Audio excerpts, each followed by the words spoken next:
요한복음 2장 13절에서 22절까지 말씀을 제가 한 절, 성도님들이 한 절 나누어서 읽겠습니다. 제가 먼저 읽습니다. 유대인의 유월절이 가까운지라 예수께서 예루살렘으로 올라가셨더니 성전 안에서 소와 양과 비둘기 파는 사람들과 돈 바꾸는 사람들의 앉은 것을 보시고 노끈으로 채찍을 만드사 양이나 소를 다 성전에서 내어 쫓으시고 돈 바꾸는 사람들의 돈을 쏟으시며 상을 엎으시고 비둘기 파는 사람들에게 이르시되 이것을 여기서 가져가라. 내 아버지의 집으로 장사하는 집을 만들지 말라 하시니 제자들이 성경 말씀에 주의 전을 사모하는 열심이 나를 삼키리라 한 것을 기억하더라.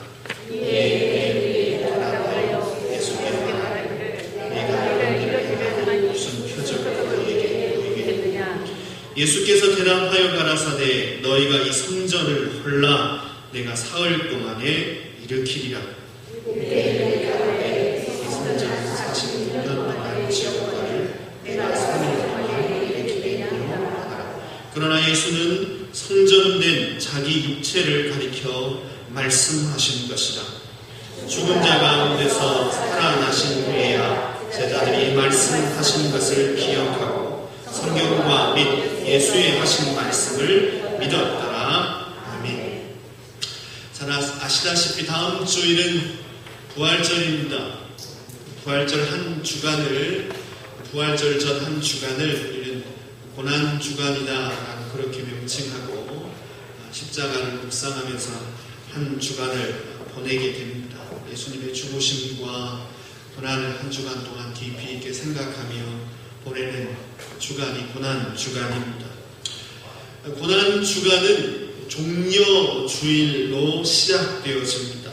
예수님께서 십자가에서 죽으시기 약 일주일 전에 베단이라는 동네에서 출발해서 예루살렘 성으로 그렇게 들어가셨습니다. 이때 많은 사람들이 어린 나귀를 타고 예루살렘 성으로 입성하는 예수님을 열렬히 환영했습니다. 환영하는 우리들 중에 어떤 사람들은 자기 겉옷을 벗어서 예수님 나아가시는 길 앞에 깔기도 하고 어떤 사람들은 종려나무 가지를 꺾어서 예수님 가는 길 앞에 그렇게 깔았습니다. 그러면서 호산나 외치면서 예수님을 환영했습니다. 여기에서 유래해서 부활절 한 주간 전 고난주간이 시작되는 그 주일을 우리는 종려주일이다라고 부르고 기념합니다. 온성이 요란했다라고 그렇게 기록될 만큼 수많은 사람들이 몰려나와서 예수님을 환영했습니다.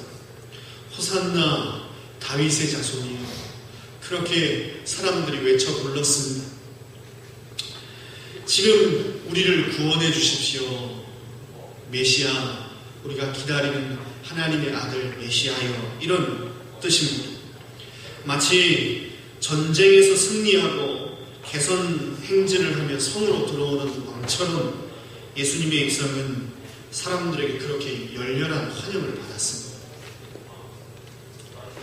베다니는 나사로의 고향입니다. 나사로 어떤 인물인지 성경에 어떻게 등장하는지 잘 아시죠? 베다니는 나사로의 고향인데요. 얼마 전에 이 베단이라는 장소에서 예수님께서 죽은 나사로를, 그것도 죽은 지 사흘이나 지난 나사로를 살려내셨습니다. 이 장면을 생생하게 목격한 많은 사람들이 있었습니다. 그리고 그 사람들에 의해서 베다니 옆 동네인 베다니 옆에 있는 예루살렘 성에 예수님이 죽은 자를 살리셨다는 소문이 삽시간에 번지게 되어졌습니다. 죽은 사람도 살리는 위대한 선지자가 이제 예루살렘 성으로 들어오는 것입니다. 그러니까 사람들이 얼마나 예수님을 대대적으로 환영했을지 우리는 쉽게 짐작할 수 있습니다.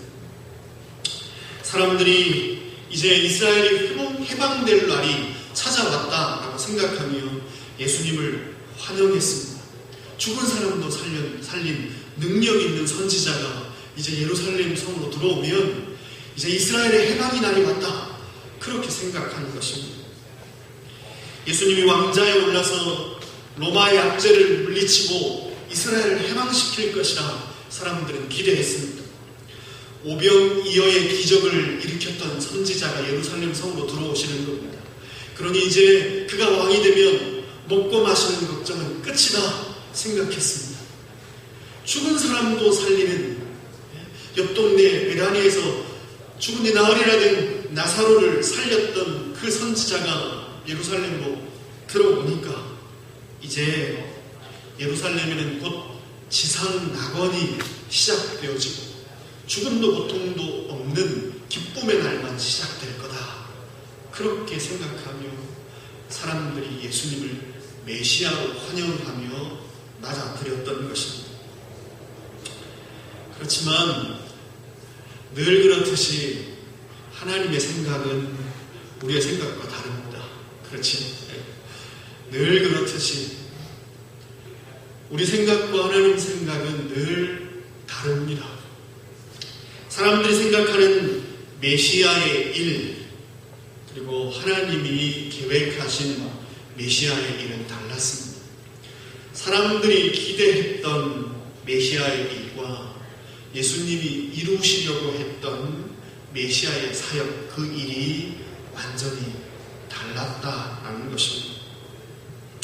예수님께서 베다니 나사로의 집에서 하루를 묵으시고 그 다음날 예루살렘 성을 향하여서 출발하셨습니다. 그리고 출발하시기 전에 예수님의 두 제자를 부르셔서 이렇게 말씀하셨습니다. 마태복음 21장 2절, 이르시되 너희는 맞은편 마을로 가라. 그리하면 곧 매인 나귀와 나귀 새끼가 함께 있는 것을 보리니 풀어 내게로 끌고 오라. 옆 마을로 가면 나귀 새끼가 있을 테니까 그거 끌고 와라. 내가 그거 타고 예루살렘 성으로 들어가겠다 말씀하셨습니다. 그래서 예수님은 어린 나귀를 타고 예루살렘 성으로 들어가셨습니다. 스가랴 9장 9절에 약속되어진 하나님 말씀을 성취하신 것입니다. 스가랴 9장 9절입니다. 시온에 따라 크게 기뻐할지어다.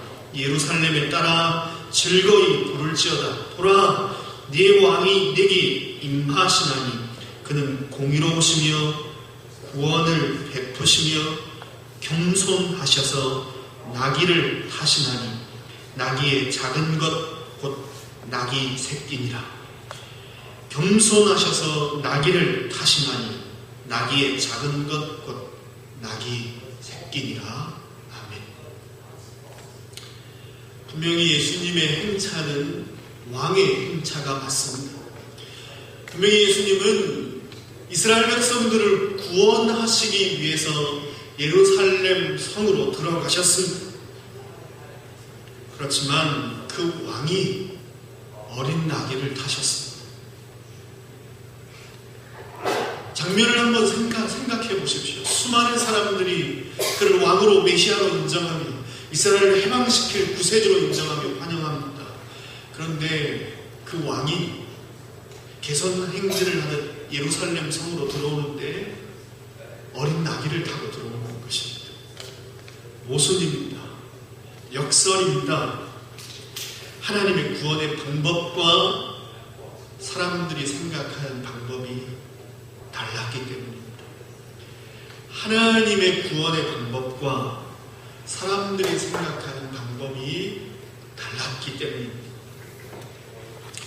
예수님은 왕은 왕이시지만 겸손한 왕이십니다. 군림하고 지배하는 왕이라 섬기는 왕이십니다. 겸손히 자기 목숨을 많은 사람들을 위한 대속물로, 속죄 제물로 내어주러 오신 왕이십니다.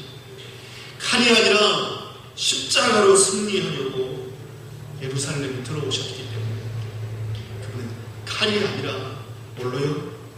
십자가로 승리하시기 위해서 예루살렘으로 들어오셨습니다. 예수님께서 예루살렘 성 안에 들어오셔서 하신 일을 보면 하나님의 생각과 우리의 생각, 사람의 생각이 얼마나 다른지를 우리는 발견할 수 있습니다.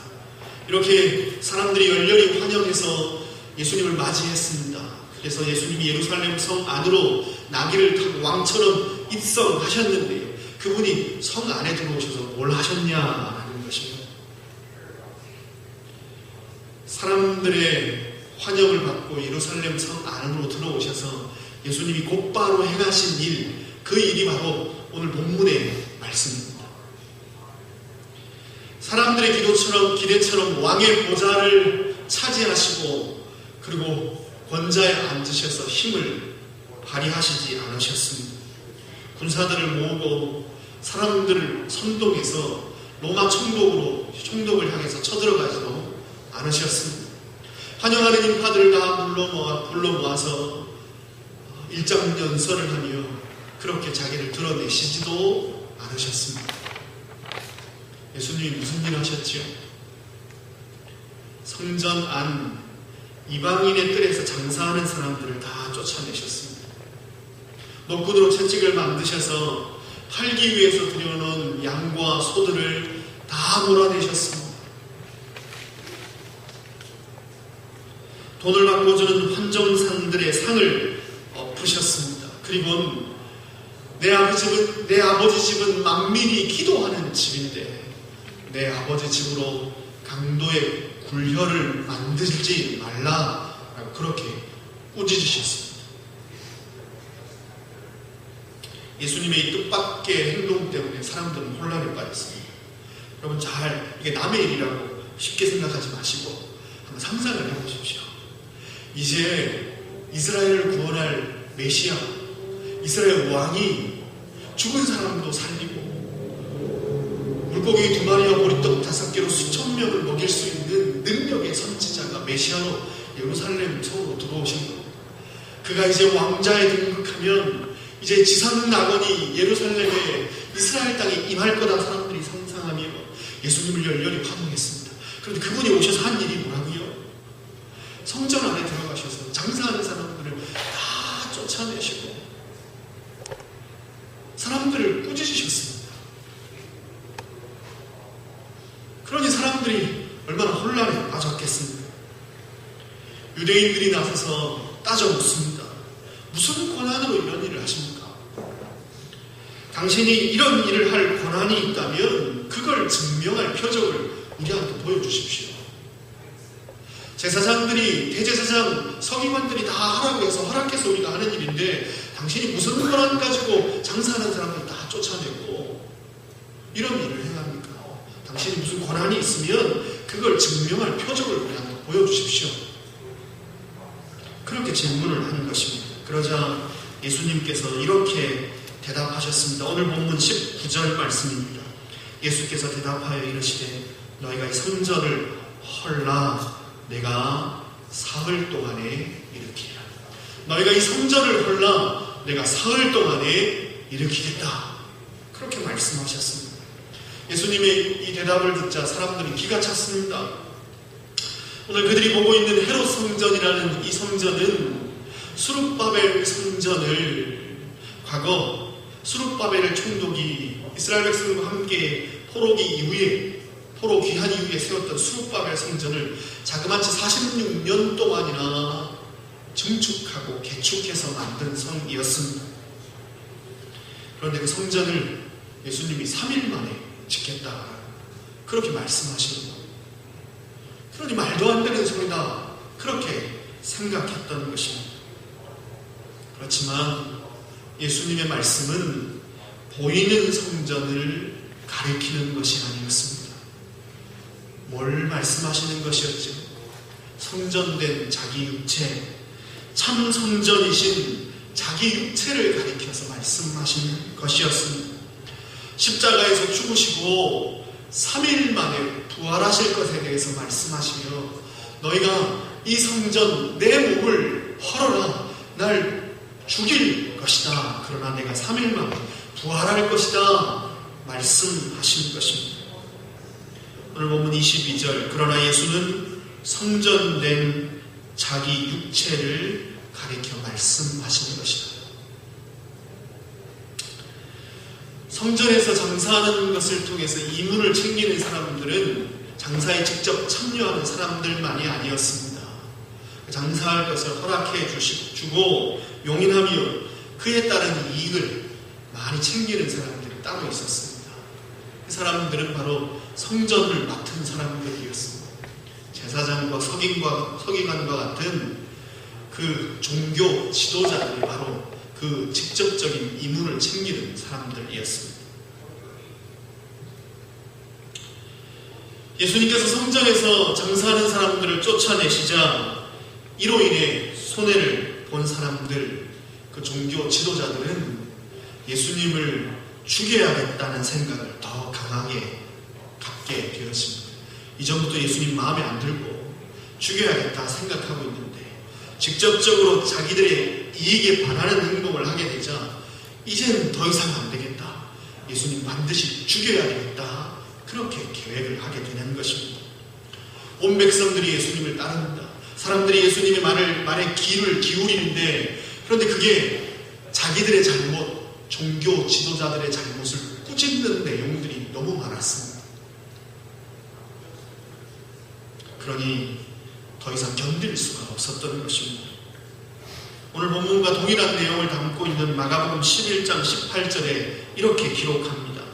대제사장들과 서기관들이 듣고 예수를 어떻게 멸할까 하고 꾀하니 예수를 어떻게 멸할까 하고 꾀하니 이런 무리가 다 그의 교훈을 기이 여김으로 그를 두려워하느니라. 너희가 육체를 헐라 이 성전을 헐라 내가 3일 만에 일으키리라 예수님 말씀하시자 사람들이 그 기이한 말에 귀를 기울였습니다. 그리고 대제사장과 서기관들의 행동을 잘못을 꾸짖습니다. 그로 인해 그들은 예수를 어떻게 죽일까, 어떻게 멸할까 구체적으로 계획을 세우기 시작하는 것입니다. 사랑하는 성도 여러분, 잘 주목해서 보십시오. 예수님이 사람들의 열렬한 환영을 받고 예루살렘 성으로 들어왔습니다. 사람들이 자기 겉옷을 깔고 종려나무 가지를 깔아서 예수님을 환영합니다. 개선행진과 같은 대대적인 환영식이었습니다. 왕의 행차와 같았습니다. 그런데 그 예수님이 예루살렘 성 안에 들어오셔서 한 일이 뭐냐라는, 뭘 하셨냐는,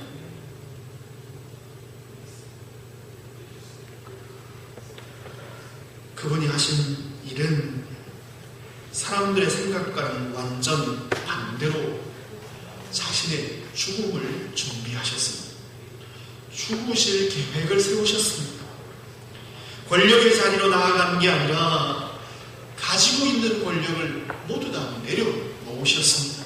높은 자리로 오르시는 것이 아니라 가장 낮은 자리로 낮아지고 또 낮아지셔서 죄인들이 달리는 십자가에 자신의 몸을 달게 하셨습니다. 칼을 붙잡은 것이 아니라 십자가에 달리셨습니다. 그분이 왕으로 예루살렘에 입성하셔서 하신 일이 바로 이 일이라는 것입니다.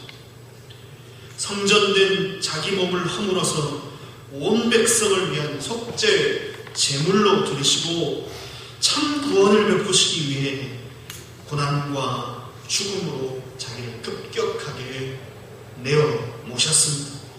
왕이신 하나님이 가장 낮은 자리로 처하셔서 음부의 고통까지 맛보실 만큼 그렇게 낮아지셨습니다. 성전에서 그렇게 사람들을 쫓아내시면 자신이 죽을 걸 아셨습니다. 종교 지도자들이 자기를 죽이려 모의할 것 아셨습니다. 스스로 성전을 사랑하는 마음으로 죽으실 걸 꾀하시며 그 일을 행하셨다라는 것입니다. 왕으로 환영받고 들어오셔서 왕이신 그분이 하신 일은 죽기를 작정하시고 죽음을 계획하셨습니다. 사랑하는 성도 여러분, 언제나 하나님의 생각은 우리의 생각과 다른 줄 믿습니다. 명심하십시오. 99.99%는 허가다가 천에 하나 우리가 하나님 생각과 일치할 때도 있지만 대부분에 있어서 우리의 생각은 하나님의 생각과 다릅니다. 하나님 방법은 언제나 사람의 방법과는 다릅니다. 우리는 왼쪽으로 가야 할 것 같은데 하나님은 항상 우리의 오른쪽으로 지시하십니다. 하나님 왼쪽 맞잖아요. 여기가 틀림없어 보이는데요. 그러면 그때마다 여지없이 하나님 아니야. 오른쪽이야 우리를 잡아 이끌어 내신다.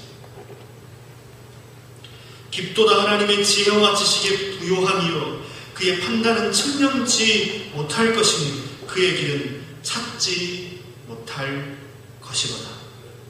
로마서 11장 말씀입니다.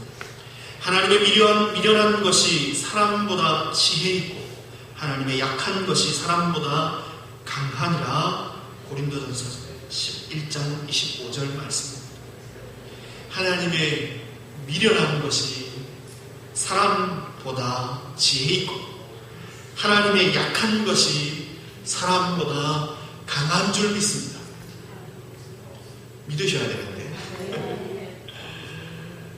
하나님의 미련한 것이 사람보다 지혜롭고 하나님의 약한 것이 사람보다 강한 줄 믿습니다. 이스라엘 백성들은 메시아가 오셔서 사람들을 모으고 군사들을 규합해서 로마 그 나라를 무찌르고 이스라엘을 해방시킬 것이라 생각했습니다. 그게 메시아가 할 일이라 생각했습니다. 그것이 구원의 길이요 자기들이 행복해지려면 그 방법이 옳다 생각했습니다. 당장 메시아에 의해서 하나님 나라가 예루살렘에 임하고 그래서 예루살렘 성 안에 더 이상 먹고 마시는 걱정이 떠나가고 기쁨과 평화, 안식이 넘쳐나기를 기대했습니다. 그러나 사람보다 지혜로우신 하나님께서 택하신 구원의 방법, 사람들은 이렇게 해야 자기들이 행복해질 거다 생각했는데 그러나 하나님께서 그들의 행복을 위해서 주신 방법은 십자가 그것이었습니다. 죄와 사망의 권세에서 고통당하는 백성들을 위로하시고 기쁨과 참된 안식을 주시는 유일한 방법, 예수님이 택하신 방법은 십자가 그것이었습니다. 호산나 지금 구원하소서. 지금 우리를 구원하시는 일이 필요합니다. 지금 우리를 로마의 압제에서 건져주시고 경제적인 문제에서 건져주시고 건강의 문제에서 건져주시고 지금 우리가 나가는 문제에서 우리를 건져주십시오. 그렇게 간절히 외치는 우리들에게 하나님께서 주신 최고의 응답, 다른 것이 아니라 십자가 그것이었습니다. 그리고 하나님이 옳으신 줄 믿습니다. 하나님 주신 답이 정답인 줄 믿습니다. 한 주간 동안 예수님의 십자가를 묵상하며 고난주간을 보내게 될 것입니다. 예수님이 우리가 짊어져야 될 고난을 이미 다 짊어지셨습니다. 그분이 우리의 고난을 다 짊어지셨습니다. 괜히 예수님 고난에 동참한다고 하면서 자신의 육체를 학대하는 그런 어떠한 일들, 그런 우를 범하는 잘못을 하지 마셨으면 좋겠습니다. 예수님의 남은 고난을 우리 육체에 채우는 일은 그런 것이 아닙니다. 자기 십자가를 지고 주님을 따른다라는 것은 단순히 고행하거나 밥을 굶는 것, 그런 것 아닙니다. 예수님의 십자가는 나누어질 수 있는 고난도 아니고 나누어질 수도 없는 것입니다. 다른의 십자가를 묵상하며 고난주간을 보내야 될 것입니다. 뭘 생각해야 하겠습니까? 오늘 함께 나눈 말씀을 기억하십시오. 내 생각과 하나님 생각은 다르다라는 것을 기억하시고 한 주간을 보내십시오. 다를 수 있겠구나. 그렇게 생각하며 한 주간을 보내십시오. 내가 기대하고 바라는 것과 하나님이 내게 주시려는 건 다르구나. 그렇게 생각하며 한 주간을 보내십시오. 나는 칼을 들어야 할 것 같은데 예수님은 십자가를 들라 하시는구나. 그렇게 하나님 말씀을 묵상하며 한 주간을 보내십시오. 내 생각에는 다른 것이 필요할 것 같은데 예수님은 십자가만이 유일한 해답이다 말씀하셨습니다. 그걸 기억하고 한 주간을 보내십시오. 한 주간이 진리를 묵상하며 십자가 앞에 설 수 있었으면 좋겠습니다. 하나님 앞에 내가 당장 요구하고 구하는 것 이것인데 하나님이 내게 주시고자 하시는 건 딴 거일 수 있고 그 해답이 십자가 안에 감추어져 있다는 사실을 기억하고 한 주간 십자가를 바라보십시오. 우리의 지혜가 하나님의 미련함을 이길 수 없습니다. 하나님의 미련하심이 한 주간 우리의 지혜를 이기시도록 하나님께 여러분의 문제를 내어놓으십시오. 내 방법, 내 생각, 내 뜻대로 하고 있는 일들을 멈추고 십자가를 묵상하십시오. 성도와 이웃과 원수를 대하는 내 방법이 십자가를 친 예수님의 방법과 일치하는지를 묵상하십시오. 내가 살아가는 방법, 내가 사람을 대하는 방법, 내가 일을 처리하는 방법이 십자가의 방법과 일치하는지를 비교하며 한 주간을 보내십시오. 십자가 안에서 세상 모든 사람들이 달려가는 인생의 목표, 그게 맞다 생각하고 나도 붙들고 따라가고 있는 그 목표가 과연 맞는 것인지, 세상 사람들의 목표와 내 목표가 같은 것이 될 수 있는지 십자가 아래에서 조용히 곰곰하게 생각하십시오. 유대인들은 자신들의 행복을 위해서 1등, 명예, 성공, 번영, 승리가 필요하다 생각했습니다. 그렇지만 예수님이 그들에게 주신 것은 십자가였습니다. 그들의 영혼을 구원하기 위하여 그분은 십자가에 달리셨습니다. 유대인들의 기대와 다르게 그분이 유대인들의 행복을 위해서 주신 것은 십자가 그것이었습니다. 내 자녀, 내 가정, 교회와 이웃에게 정말 필요한 것이 무엇일까 고민하며 한 주간을 보냅시다. 내 사랑하는 자녀에게 당장 필요한 것이 진짜 무엇인지, 우리 자녀들을 위해서 내가 지금 기도하고 있는 내용이 바른 것인지 십자가 앞에서 묵상하며 고난 주간을 보내십시오. 내 영혼의 안식과 내 인생의 행복을 위해서 만약 십자가 말고 다른 것이 필요한 것처럼 여겨진다. 십자가가 우선이 아니라 그 구원의 은혜가 먼저가 아니라 다른 것이 우선인 것처럼 보여진다면, 그렇다면 하나님 앞에 이 기도 제목을 가지시라. 한 주간 동안 하나님, 십자가 안에 감춰진 하나님의 지혜와 지식, 그 부요함을 깨달을 수 있도록 도와주십시오. 십자가 안에 감추어둔 하나님의 풍성한 은혜가 얼마나 놀라운지 그걸 볼 수 있는 눈을 열어주십시오. 그렇게 한 주간 기도하시며 고난 주간을 맞이하십시오. 내 생각, 내 방법, 내 자아는 죽고 하나님의 생각, 하나님의 방법, 하나님이 이기시는 한 주간 되기를 바랍니다. 하나님의 미련하심이 우리의 지혜를 눌러 이기시는 한 주간 되기를 주님의 이름으로 축원드립니다. 기도하겠습니다.